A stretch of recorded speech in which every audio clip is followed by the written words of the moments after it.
Guys നല്ലൊരു ആംബിയൻസിൽ ഇരുന്ന് ചായയും കുടിച്ചു ലഗേജ് ഒക്കെ എടുത്ത് നമ്മൾ സ്ഥലം കാലിയാക്കാൻ പോവാണ് കേട്ടോ. വേറൊരു വിറ്റ് ഇന്നലെ കൊടും തണുപ്പത്ത് ഒരു സിമ്പിൾ ഡ്രസ് ആയിരുന്നു. ഇന്നത്തെ അവസ്ഥ നോക്കാം, എല്ലാരും ജാക്കറ്റ്. ഗൈസ് അങ്ങനെ ഞങ്ങൾ ട്രക്കിങ്ങിന് പോവാണ്. ഇനി കൊടും ചൂടത്ത് ജാക്കറ്റ് കിട്ടി ഇനി ട്രക്കിങ്ങിന് പോവാ. ഫസ്റ്റ് ഒക്കെ ഒന്ന് മെയിൻ ആയിട്ടായിരുന്നേ. ഇന്നത്തെ അവസ്ഥ വളരെ മോശം. ഫ്രണ്ടിൽ ഇരുന്നോണ്ട് തന്നെ കുറച്ച് അധികം പേടി ഉണ്ടായിരുന്നു. എങ്ങാനൊന്നും ബാലൻസ് തെറ്റിയാൽ നമ്മുടെ ഡ്രൈവർ എന്തായാലും സെറ്റ് ആയിരുന്നു കേട്ടോ. അങ്ങനെ ഫൈനലി നമ്മൾ നമ്മുടെ ലക്ഷ്യസ്ഥാനത്ത് എത്തി. ഇനിയുള്ള ഏരിയ എന്തായാലും കുറച്ച് ടാസ്ക്. അങ്ങനെയാണ് നമ്മുടെ ഡ്രൈവർ നമുക്ക് പറഞ്ഞു തന്നത്.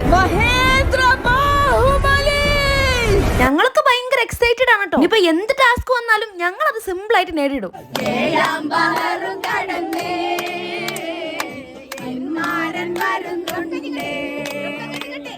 ഭാവിയിൽ നല്ല ഭർത്താവ് വരുന്നുള്ള വിശ്വാസം കൊണ്ട് നമ്മൾ പാറകൾക്കുള്ളിൽ കൂടെ നടന്നു പോവാ. ഞാൻ മാത്രല്ല കേട്ടോ, ടീം ഫുൾ ഒരു ഏരിയ നിൽക്കാൻ തുടങ്ങിയിട്ട് കുറെ ടൈം. ഇപ്പൊ ഒരാളെ തള്ളിവിടാൻ പറ്റില്ലല്ലോ. അപ്പൊ വീണ്ടും ഒരു പാട്ട്.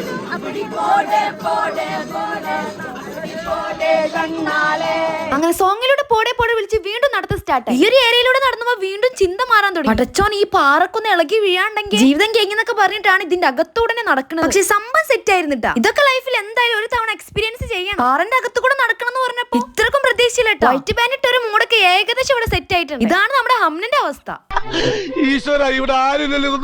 ഇത്ര നേരം നമ്മൾ മുഖ്യം നിറങ്ങിയും വന്ന് എന്തിനാന്നറിയോ? രാമക്കമ്മേടിലെ ആമപ്പാറ കാണാം. ഇത്ര നേരം കഷ്ടപ്പെട്ടത് ഇതിന്റെ അടിയിലൂടെ വരാനാണ്. ഇതിന്റെ അടുക്കാണ് ഓളൊരു വരവ്. എന്തായാലും പാട്ട് പാടി സ്ഥിതിക്ക് ഭാവി ഭർത്താവ് വെളുത്തതാണോ കറുത്തതാണോ നോക്കാൻ വേണ്ടി എന്തായാലും എനിക്ക് കിട്ടിയിട്ടോ. അപ്പിന്റെ ബാക്കി വിശേഷങ്ങൾ നെക്സ്റ്റ് വ്ളോഗിൽ കാണാം. ടാറ്റാ.